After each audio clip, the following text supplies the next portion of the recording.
Today we are going to add the death animation to our dragon so that he can die when he hits something.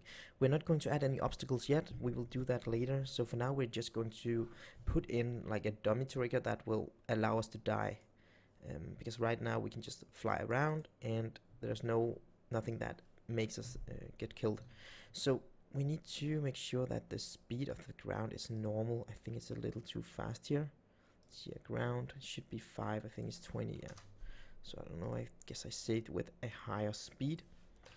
And what we will have to do is to add a trigger so that the dragon can die, first of all.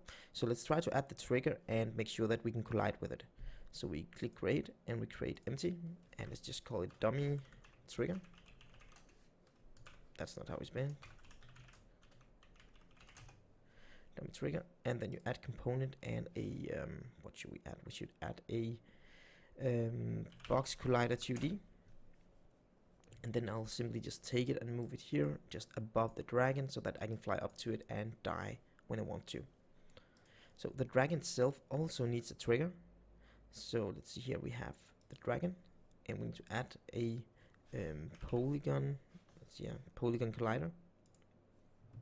So this collider is going to be circled around the dragon's hitbox, the dragon, so they have a hitbox.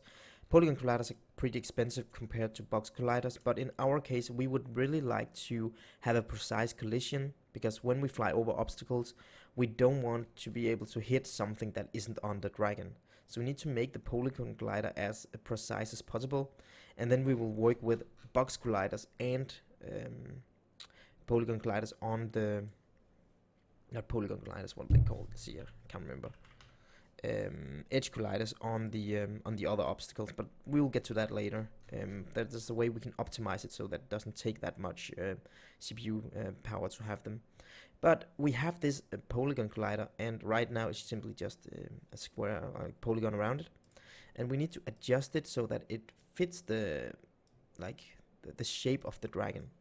And you need to do this in a fair way so that you don't feel cheated if you get hit anywhere inside this, and you should also do it in a way so that the game isn't too easy for the player.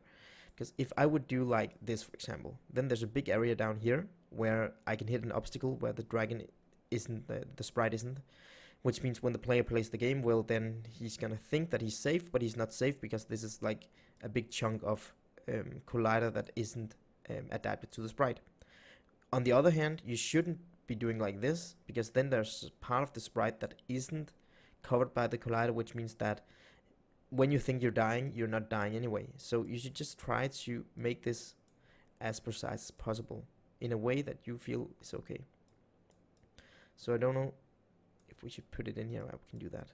So I feel like this is fine. This is like, we can do it like that. So this is a fair collider, I think. But you can always adjust it later. This is like our first test of this, so maybe we will fix it later, but for now let's just leave it with this collider and just put the dragon back in. So now we need to check if the collision works. Right now we have a polygon collider. It's not supposed to be a trigger because the dragon needs to hit some things where it isn't a trigger, so we just keep it as non-trigger. However, the dummy trigger needs to be a trigger like that. So the next thing we have to do is to make sure that we hit something, or we can check that we hit something, I mean. And the dragon has a body and a head right there, but the collider is on the polygon, on the dragon, and the dragon script is also there, so that's where we're going to add some functionality. So let's open up the dragon script, and let's make an on-trigger enter.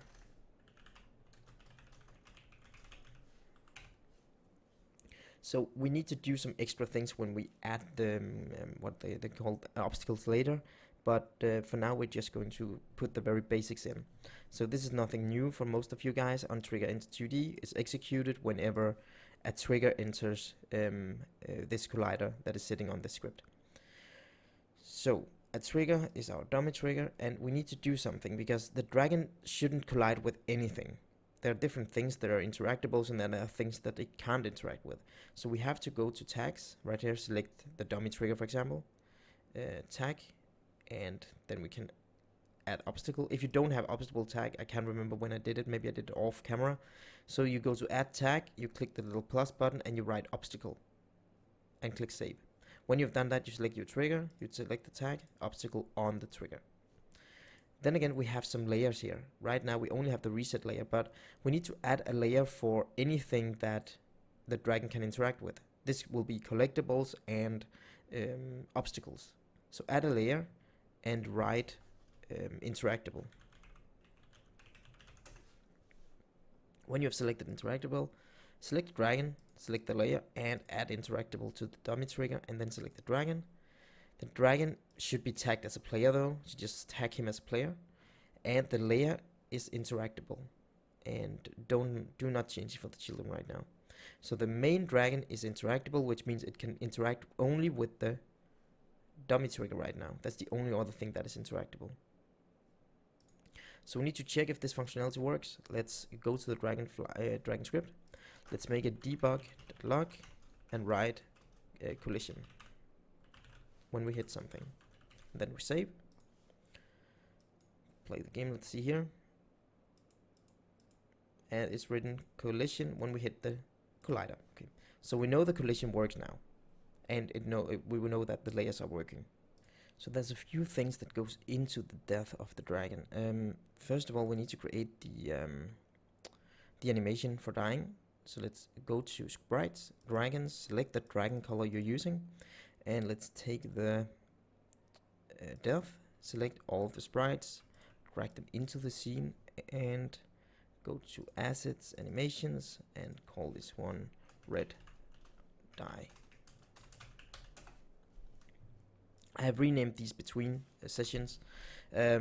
Before it was fly_red, but I figured that it's easier to call the color first because we will have lots of animations here, and then they're divided by type instead of just being all death animations first and then fly. I would like them to be divided by the color instead. That's just why I renamed it to red fly instead of fly red. So when you have that that animation, you select the dragon somewhere there. You go to the animator. If you don't have the animator, you will have to go to window and select animator. Then you select the body, which has the animation on it. And I'm just going to delete these things because that's something I just tested before. So when you get into your animator, you have something that looks like this. You have the fly animation, and we need to create a new animation. So you just right click somewhere, blank, create state and empty, click the new state and call it die. When you've done that, you select fly, you make a transition and click on die. You right click on fly, click make transition, click on die. Then you go to parameters up here. You click the plus to create a parameter. If I can do that there.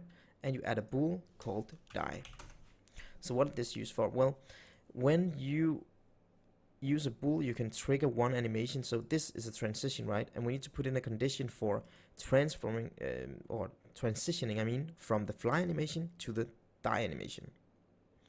So the transition here can be selected, and we'd like to do the transition instantly when he dies instead of just waiting a while. So remove has exit time, fixed duration is removed, and the transition duration is 0, so it switches instantly. Usually these settings here are more usable for 3D because you can transition and merge animations better and blend them together. Okay, so now we have a fly animation and we have a transition to the die animation, but we need to set up the condition. We just created a parameter here called die, which we can set true or false, and we will be doing that from the code. When we collide with something, this will be set to true so that we're dead. However, the condition is not set up yet. You do that by selecting the transition, selecting the plus, finding die here, and setting it to true. So this means that if I play the game, you'll see the dragon is just flying normally, and if I select die, it transitions down to die here. So the reason it doesn't change anything is because we don't have a what's called motion yet. So we need to select die, click on the motion here, and select red die, so it dies with the red color. So there's a few things we need to fix here before it works correctly. Let's try to look how it looks. See how it looks. Dragon's flying. I die through. He dies, but however, he has a head still. He still has his alive head, and the die animation keeps looping. So there's a few things we need to fix. First of all, the looping. if we select the red die, we can take the loop time and remove the tick, so now it doesn't loop anymore. So you'll see if we play the game, he's flying, and we set die to true, it just dies and stays like that. So that's the first step. As you can see, I'm still flying as a dead dragon. It doesn't really make sense that I can do like this, so we also need to disable the input when he's dead. So remove head and disable input is the next step. So let's try to do that. Let's remove the head first. How do we do that? Well, we need to make a reference to the head. Private game object. Head. So this is our head. And we serialize that field so that we can get a reference to it easier from the inspector. And when we die, we say head.set active false. So that's one thing. The next thing was the fact that we could still fly when we're dead. So we need to make a bool. Call this dead. And here we say, if we press the first mouse button and is dead, is false. So if we are not dead, then we can fly. Okay. So then we say is dead is true when we hit something. Of course, there needs to be another check here, but this is just the beginning of building this up. Okay, so now we're making sure we are dead, which means that we are unable to fly, and we are disabling our head. Okay. So let's try and take a look and see how it works. Looks here. Okay, so there's a null reference. What's the null reference? Well, the null reference is the fact that the red dragon doesn't have a reference to the head yet. So you need to take the head and pull onto there. And actually we also need to set die, because right now I'm just flying here and I'm setting die by clicking, as you can see. That's not what I want.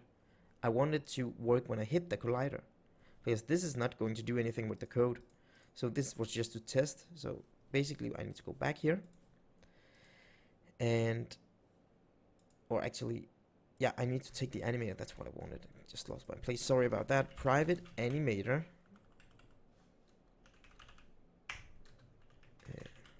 So this is the animator.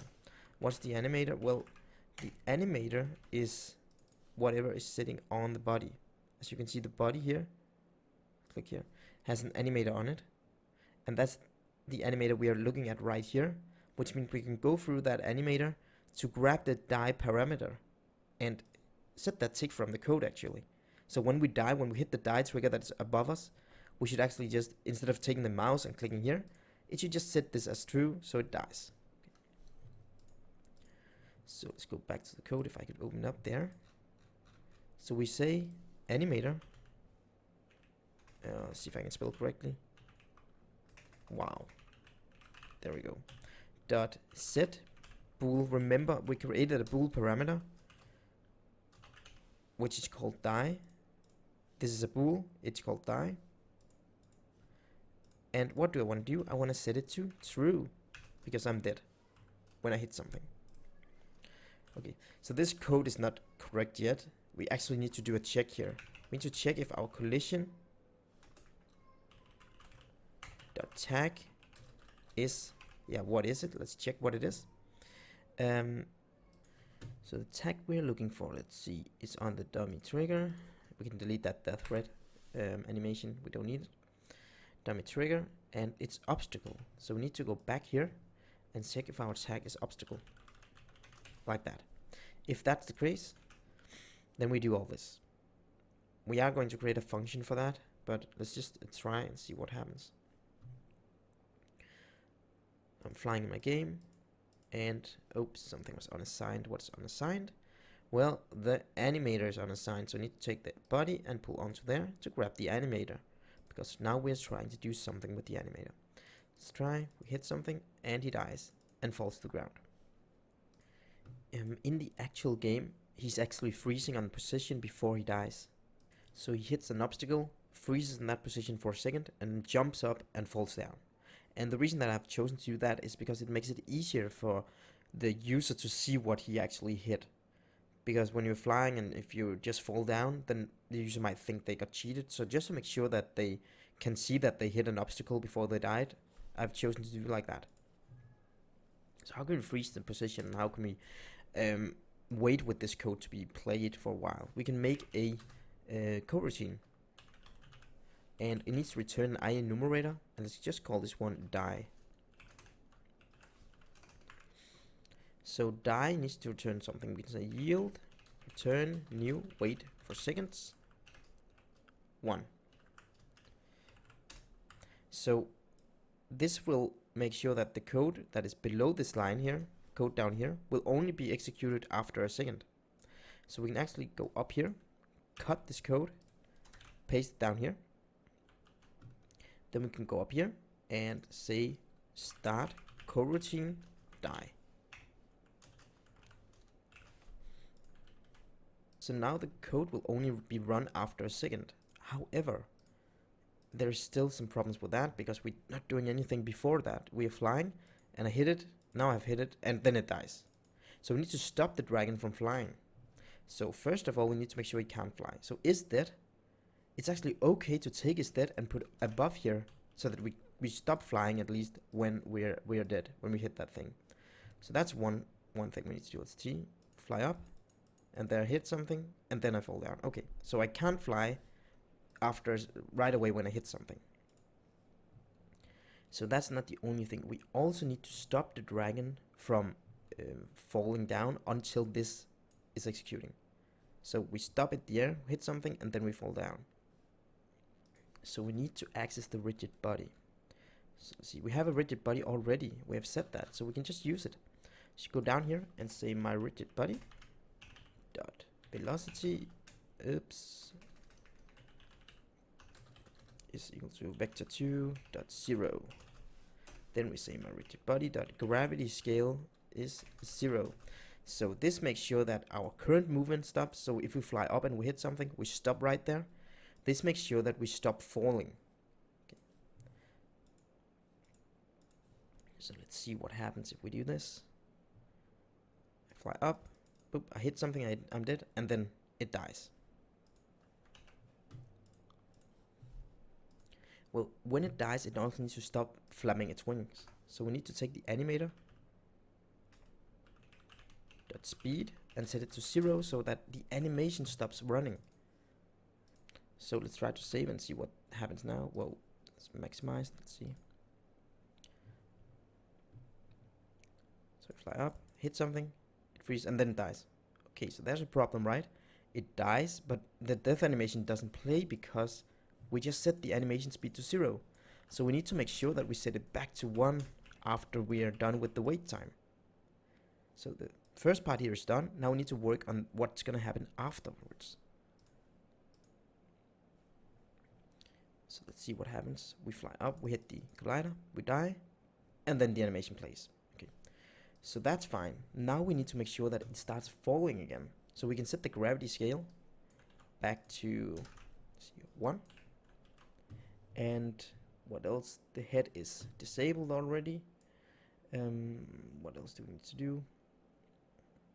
We need to make sure that it jumps up, but let's try this first.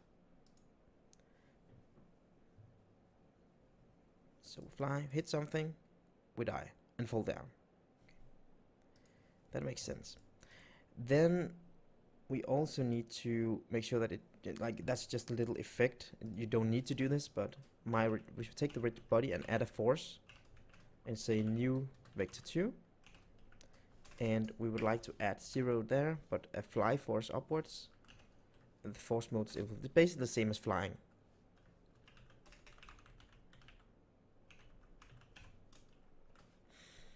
So this makes sure that the dragon makes a little jump after it hits the obstacle. As you'll see here, if I save, yeah, I did. Flying up, I'm dying, and then poof, I'm dead. It makes that little jump thing. I think it looks fine. Lots of games does that. So when it dies, jumps up and falls down. So now the game needs to restart as well. So we can make a new yield return, a new wait for seconds. Let's do it after, I don't know, 2 seconds or something. I don't know if it's enough. and then we simply load the same level. It's called Scene Manager now or something. Let's see if there's something called Scene Manager, Quick Actions. Yeah, using Unity Engine.Scene Management. So you need to write this line of code up here if you can't right click. Using Unity Engine.Scene Management. Then you can Scene Manager.load scene. And what's this? Scene index 0 for now. I don't know if you can get the, I guess we can also get the loaded scene, but we'll look at that later. So the scene index is 0 scene, the first scene. So we need to say file. Oh, if Unity wants to respond there. So we need to say file, build settings. You see scene game is already added. If it isn't added, then click add open scenes, but it's already there, so it doesn't do anything for me. And you can see that index is 0. So I can go back here and make sure this is 0. So what happens now? Dies, the game stops. It, what is it called? The dragon jumps up and plays the death animation, and then we load a new scene. Let's try. So we're moving, hit something, we die, fly up and die, and then it loads the next scene. Of course, this loading thing, this is only now we're doing like this. We need to open a menu and make the player press a button and everything, but for now it's fine. One more thing we need to make sure before we end this video is to make sure that we are not moving any backgrounds when he's dead. So what do we need to do? We need to go to the game manager. We need to create a dragon. And we need a reference to our dragon so that we can check if he's dead or not. So we make a serialized field to a dragon, and then we can go here in the if statement. This is exactly why we made that. If true, we need to check if the dragon is dead. So we can see we can't access dead right now, so we need to make a property for accessing it. Right now the dragon's what is it called, is dead here is private, and in object-oriented programming you never just do like this. This is like very bad practice to do like that, because then nothing is controlling this variable. So we make it private, but we can make a property to access it. So we right click on isDead, say quick actions, and encapsulate the field. And what do I did up here on the top? I'm just gonna move it down here. Right now we don't need to be able to set isDead, so we can just delete that. And let's see here. If you get this error, it's because when you use Visual Studio to create a property by saying quick actions and do that, if you can't do that, you can write this line of code yourself. It's exactly the same, it's just without help from Visual Studio. When I do that, it automatically makes sure that it uses the property instead of the actual field everywhere. But we're not interested in that, because right here I made sure that I can only get the variable, I can't set it from outside, so that we don't make the dragon dead by mistake. So isDead with small I needs to be used down here. Okay, so now we have made sure that anyone outside that has a reference to the dragon can access the dead variable through this property here, which means I can go to the game manager and say dragon, because remember the dragon is of type dragon script, and this is the dragon script, and we have the bool in there. So I can say game manager dragon dot is dead. So if the dragon isn't dead, then we move all the backgrounds. So I can save this, and I can jump back to the game manager here. I should have a serialized field there. If I don't remember, did I actually serialize it? I did. See here, there it is. The dragon is there. I can take the dragon, grab it, and move it onto there. So if I play the game now, then the background should also stop moving when I hit that obstacle. There we go. Now you can see I can fly. I'm playing the game. I hit something, I'm dead, and jumps up and falls down. So that's it for this video. Now we are able to die with the dragon. Of course later we will put obstacles in, but this is the first step in the right direction. So thank you very much for watching. Thanks for watching my video. Please remember that InScope Studios is a community founded page, so please consider clicking the support link on the screen to see how you can support me and get something back in return.